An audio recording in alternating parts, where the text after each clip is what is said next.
Viewers, back to my channel. নতুন আরেকটি recipe আপনাদের মাঝে নিয়ে এলাম। রেসিপিটা শাক কিভাবে রান্না করে আপনাদেরকে দেখিয়ে দিব।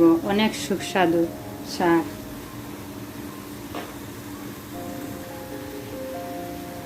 শাকটা আমি 10 মিনিটের মতো চুলায় রাখিয়া পানিগুলা শুকিয়ে নিয়েছি। আমি চিংড়ি মাছ দিয়ে শাক রান্না করব।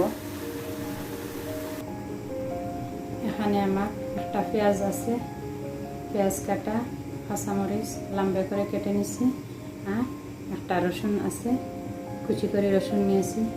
রসুনের সঙ্গে একটু বেশি শাকে দিলে স্বাদ লাগে। এখন আমার শাকের পানিটা একদম শুকিয়ে গেছে। এখন আমি নামিয়ে নিব অন্য একটি পাত্রে ঢেলে দিয়ে। তারপর আমি শাকের রসুন আদা কুচি যা আছে তা দিয়ে বাগার দিয়ে নিয়ে নিব। এখন আমি পরিমাণ মতো তেল দিয়ে দিলাম।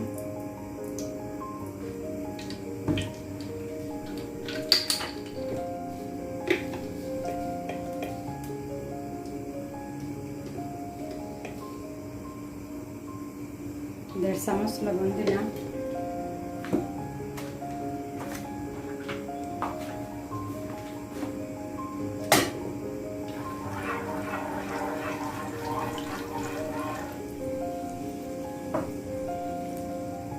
রসুন কুচি দিয়ে দিলাম।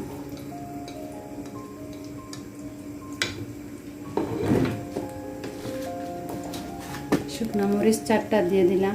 ডাটা বাংলে তেলটা ভিতরে ঢুকে যাবে, তাই আমি ডাটা ভাঙিনি।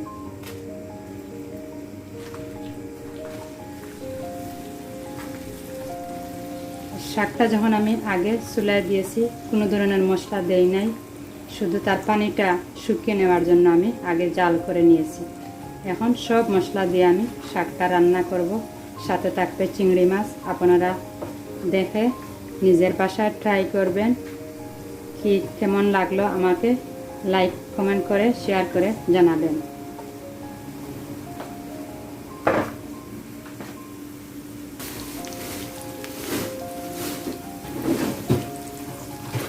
এখন আমি পেঁয়াজ কুচি দিয়ে দিলাম।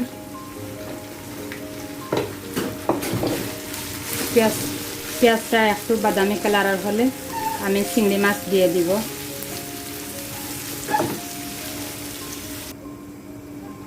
আমার মরিচটা এখন মচমচে হয়ে গেছে। আমি এখন লাল মরিচটা উঠিয়ে নিব।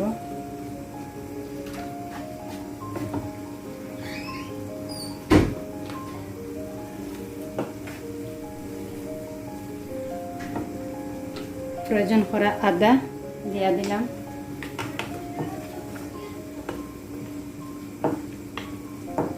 এই শাক রান্নাটা অনেক লোভনীয়, অনেক সুস্বাদু। আপনারা বাসায় ট্রাই করতে পারেন। রান্না করে কেমন লাগলো কমেন্টের মাধ্যমে আমাকে জানাবেন। এখন আমি চিংড়ি দিয়ে দিলাম।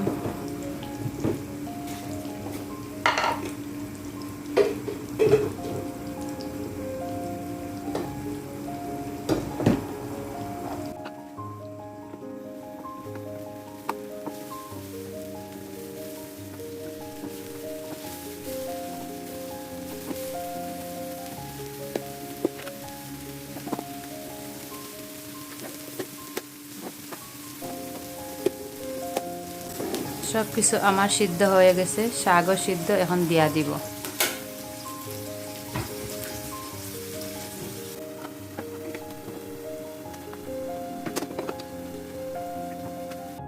আমার রান্না শেষ।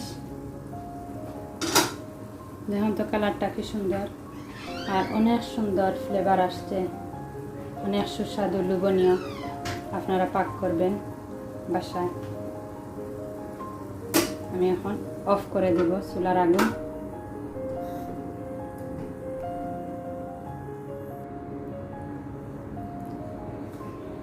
এবারে বিদায় নিব। যারা লাইক শেয়ার কমেন্ট করে ফেলেছেন তাদেরকে অসংখ্য ধন্যবাদ।